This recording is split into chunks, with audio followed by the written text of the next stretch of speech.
देखिए, जिसको शिकस्त नज़र हो आता हो वो तो इल्ज़ाम तराशी करता है, तो इंशाअल्लाह ताला 5 बजे उसको पता चल जाएगा कि अवाम किसके साथ है। अल्हम्दुलिल्लाह, एक तो आज सर्दी है, दूसरा ये कि अवाम जोश खरोश से निकले हुए हैं, मुख्तलिफ़ पार्टियों के, हमारे पार्टी के वर्कर भी निकले हुए हैं और इंशाअल्लाह ताला 5 बजे तक इंशाअल्लाह ठीक ठाक लोग निकलेंगे, क्योंकि हमने यहाँ काम किया है। हमें काम से रुकने के लिए जो कोर्ट में चले गए कि यहाँ तरक्याती काम ना हो, तो हमने ज़ाहिर कोर्ट का अपना एहतराम करते हुए अदलिया का हमने बोला चलो भाई 15 पोलिंग पे इलेक्शन है और इंशाअल्लाह ताला बड़े अच्छे तरीके से हमने राउंड लगा के बड़े अच्छे तरीके से चल रहे हैं।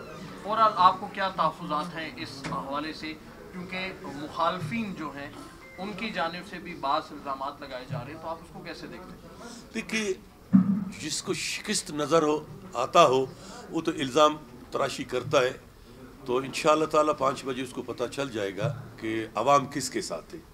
वोट की पर्ची की ताकत से जितवाया, अभी भी आज हमें इंशाअल्लाह अपने अवाम से उम्मीद है, सरेआब के लोगों से, जो वोट की पर्ची की ताकत से आज भी हम जीतेंगे इंशाअल्लाह। पहले भी हमने जीता था, आज भी जीतेंगे। अवाम बिल्कुल जोश खरोश से जो है ना निकले हुए हैं घरों से।